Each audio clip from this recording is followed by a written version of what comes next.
नमस्कार, मेरा नाम है ज्योतिका बेदी और मैं हूँ founder of happiness is love. क्या आप छोटे बच्चे या यंग बच्चों को अनुशासित करना चाहते हैं?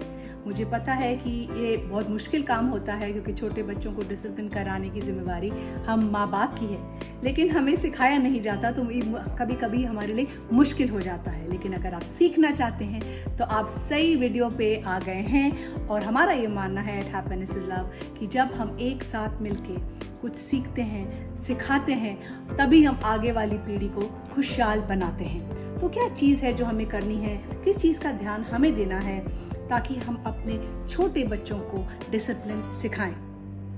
सबसे पहला, उनके ध्यान को किसी और तरफ लगा दीजिए। छोटे बच्चे बहुत ही जल्दी चिढ़ जाते हैं। मेरे 3 बच्चे हैं, अब तो बड़ा तो 18 साल का है, और जो छोटे हैं, छोटी लड़कियां हैं, मैं देखती हूँ कि वो बहुत जल्दी चिढ़ जाते हैं क्योंकि अभी वो बहुत छोटे हैं और वो शोर मचाना शुरू कर देते हैं अगर उनकी बात नहीं मानी जाए, और वो जिद करने लगते हैं। अगर आपका छोटा बच्चा किसी ऐसी चीज़ या काम में बिजी है जिससे वो किसी और के साथ शेयर नहीं करना चाह रहा है, एग्जाम्पल के तौर पे, तो उसे कुछ और करने को दे दीजिए। इससे बहुत अच्छा तरीका, और इससे ये निकलता है कि बच्चा बहुत जल्दी उसका ध्यान बढ़ जाता है और वो उस एक चीज़ के लिए जिद नहीं करता। उनका पूरा ध्यान किसी और काम पर लगा दीजिए। जब वो दूसरा काम कर रहा हो तब उसकी तारीफ करें, उसको कहें बहुत अच्छी तरह कर रहे हो आप आयाना, मैं देख रही हूँ कि आपकी ड्राइंग कितनी अच्छी है और आप कलरिंग कितनी अच्छी तरह कर रही हो। अगर आपका बच्चा अपनी सुरक्षा या किसी और बच्चे की सुरक्षा के साथ खिलवाड़ कर रहे हैं तो और किसी काम को छोड़कर बस उसी चीज को करें ताकि आपका बच्चा ये समझे कि उसको ये मैसेज मिलना चाहिए कि ये उसके लिए ठीक नहीं है। बच्चे का मन भटकता है और बच्चों को पता नहीं होता है, छोटे बच्चों को, कि उनके लिए क्या सही और गलत है। और उनकी सुरक्षा के लिए बहुत ज़रूरी है कि हम उस टाइम छोड़ छाड़ जो भी हम काम कर रहे हैं उसको छोड़ छाड़ के अपने बच्चों के पास जाएं और उनको उस चीज़ से बाहर निकालें। उनकी सुरक्षा के लिए ये बहुत ही ज़रूरी है। दूसरी चीज़, उनको प्यार से एक चेतावनी दीजिए। तो यंग बच्चों को हमेशा ही सब कुछ खुद याद दिलाने रहने की ज़रूरत होती है क्योंकि बच्चे भूल जाते हैं, उनको याद नहीं होता। आपका बच्चा अगर कोई नियम तोड़ना जा रहा है या गलत तरीके का व्यवहार कर रहा है तो उससे एक चेतावनी देनी बहुत ज़रूरी है। चेतावनी मिलने के बाद उसे प्यार से समझाया जा सकता है कि इस तरह का जो बर्ताव है या एटीट्यूड करने से इसकी वजह से उसका कोई परिणाम भी भुगतना पड़ेगा। चेतावनी देते समय हमेशा ये याद रखें 2 चीजें, अगर तो। इसका मतलब ये है, मैं आपको उदाहरण के तरीके से बताती हूँ कि अगर आपका बच्चा किसी को मार रहा है तो आप उसको कह सकते हैं कि तुम अपनी बहन को मारना चाहती हो, मुझे दिख रहा है, अगर तुमने उसे मारा तो तुम्हारा टाइम आउट समझ लेना।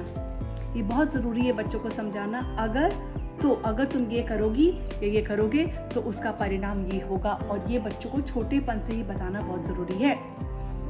तीसरी चीज़, इस टाइम आउट का इस्तेमाल करें। ये टाइम आउट छोटे बच्चों के लिए बहुत ही महत्वपूर्ण है क्योंकि उन्हें अपने आप को, खुद को मदद मिलेगी कि अपने आप को शांत कैसे करना है।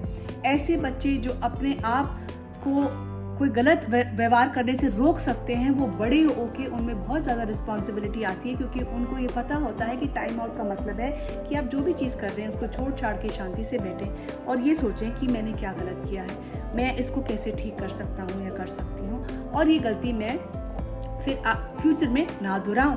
ये टाइम आउट मैंने अपने 3 बच्चों के साथ बहुत यूज़ करा है और उसकी मुझे बहुत मदद मिली है क्योंकि इससे बच्चा अपने आप को शांत करने की कोशिश करता है, किसी दूसरे को ब्लेम नहीं करता है, और बच्चे को मौका मिलता है कि वो अब जो भी अपने इमोशंस फील कर रहे हैं, एंगर फील कर रहे हैं, सैडनेस फील कर रहे हैं, क्रोध फील कर रहे हैं, जो भी फील कर रहे हैं, उसको मौका मिलता है कि अपने आप को वो चुप कराएं और उस सिचुएशन को अच्छी तरह हैंडल करें। सो ये टाइम आउट का आप ज़रूर फ़ायदा उठाइए क्योंकि मेरे को तो इससे बहुत लाभ मिला है।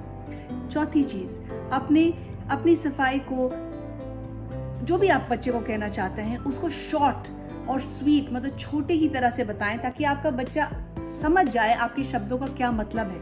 इसका मतलब ये है कि जो भी परिणाम आपने बच्चे के लिए रखा है उसको समझाने के लिए ज़्यादा शब्द ना यूज़ करें, उसको इतने आसान तरीके से बच्चे को बताएं ताकि वो बच्चे को समझ आ जाए कि आप क्या कहना चाह रहे हैं। अगर हम बहुत बड़ा भाषण देंगे, हम प्रीच करेंगे, बहुत बड़ा लेक्चर देंगे, छोटे बच्चों को ये बात समझ नहीं आती है। उदाहरण के लिए ऐसा बोलिए, तुमने रूही को मारा है आयाना, इसलिए तुम्हारा टाइम आउट हुआ है बेटे।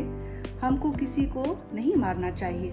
अगर तुमको कुछ गलत लगता है तो तुम्हें मेरे पास आना चाहिए, ताकि बच्चे को आप बहुत ही स्पष्ट रूप में ये बता रहे हैं कि ये करना गलत है, ये सही नहीं है, और अगर आप ऐसा करेंगे उसके लिए आपको परिणाम भुगतना पड़ेगा और ये चीज़ ठीक नहीं है। और अगली बारी के लिए आप बच्चे को बता सकते हैं कि अगर ऐसा हो तो आप मेरे पास आ सकते हैं, ताकि बच्चे को ये समझ आए कि बच्चे को करना क्या है। हम बच्चे की गलती तो ज़रूर उनको बता देते हैं, लेकिन ये नहीं बताते कि उसको उसका सुधार कैसे करना है।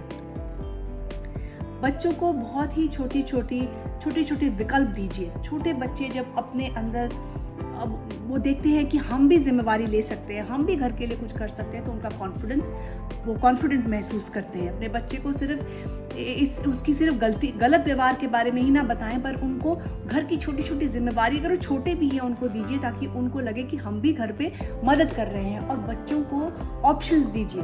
आप अपने बच्चे को ये चुनने की अपॉर्चुनिटी दीजिए, मौका दीजिए कि वो क्या पहनना चाहते हैं। उनको 2 चॉइसेस दीजिए, क्या आप लाल टी शर्ट पहनना चाहते हो या आप ऑरेंज टी शर्ट पहनना चाहते हो। और बच्चों को इनकरेज करिए ताकि वो घर के छोटे छोटे काम में आपका मदद करें। बिकॉज साइंस ये कह रही है, रिसर्च ये कह रही है, जो बच्चे घर पे हेल्प करते हैं, रिस्पॉन्सिबिलिटी लेते हैं, वो बड़े होके रिस्पॉन्सिबल अडल्ट्स बन जाते हैं। और इसलिए बहुत ज़रूरी है कि अपने बच्चों को आप छोटे छोटे कामों में इन्वॉल्व करें, उनको इंक्लूड करें, ताकि उनको भी लगे कि वो घर के लिए कंट्रीब्यूट कर रहे हैं। और जब बच्चे आपकी हेल्प करें और घर में आपको किसी भी तरह से कंट्रीब्यूट करें, उनकी ज़रूर प्रेस करें। उनको डेफिनेटली आपको उनको अप्रिशिएट करना चाहिए और उनकी आपको प्रेस करनी चाहिए, ताकि जो भी चीज़ को आप ज़्यादा प्रेस करेंगे वो ग्रो करेगी।